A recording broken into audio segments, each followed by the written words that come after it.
أستاذ يطرد تلميذ وتلميذة ويوصلهم إلى المجلس التأديبي بعدما وجدهما يوقعان على ورقة من دفتر مكتوب عليها عقد زواج، حيث قام التلميذان إلى تحويل ورقة الدفتر إلى ما يشبه عقد الزواج، بالرغم من أن التلميذين اعترفا بأنهما كانا يلعبان، إلا أن الأستاذ أحالهما إلى المجلس التأديبي واستغرب من هذه الظاهرة.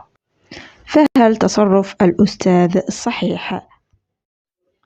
أستاذ يطرد تلميذ وتلميذة ويوصلهم إلى المجلس التأديبي بعدما وجدهما يوقعان على ورقة من دفتر مكتوب عليها عقد زواج، حيث قام التلميذان إلى تحويل ورقة الدفتر إلى ما يشبه عقد الزواج، بالرغم من أن التلميذين اعترفا بأنهما كانا يلعبان، إلا أن الأستاذ أحالهما إلى المجلس التأديبي واستغرب من هذه الظاهرة.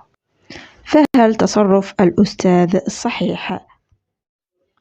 أستاذ يطرد تلميذ وتلميذة ويوصلهم إلى المجلس التأديبي بعدما وجدهما يوقعان على ورقة من دفتر مكتوب عليها عقد زواج، حيث قام التلميذان إلى تحويل ورقة الدفتر إلى ما يشبه عقد الزواج، بالرغم من أن التلميذين اعترفا بأنهما كانا يلعبان، إلا أن الأستاذ أحالهما إلى المجلس التأديبي واستغرب من هذه الظاهرة.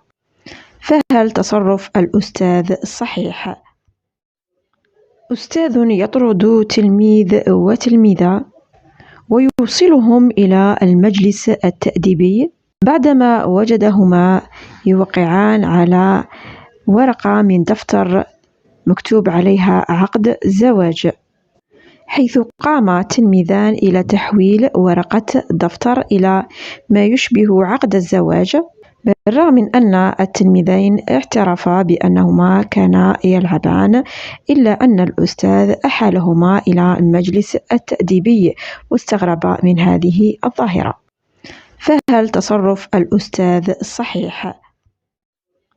أستاذ يطرد تلميذ وتلميذة ويوصلهم إلى المجلس التأديبي بعدما وجدهما يوقعان على ورقة من دفتر مكتوب عليها عقد زواج، حيث قام التلميذان إلى تحويل ورقة الدفتر إلى ما يشبه عقد الزواج، بالرغم من أن التلميذين اعترفا بأنهما كانا يلعبان، إلا أن الأستاذ أحالهما إلى المجلس التأديبي واستغرب من هذه الظاهرة.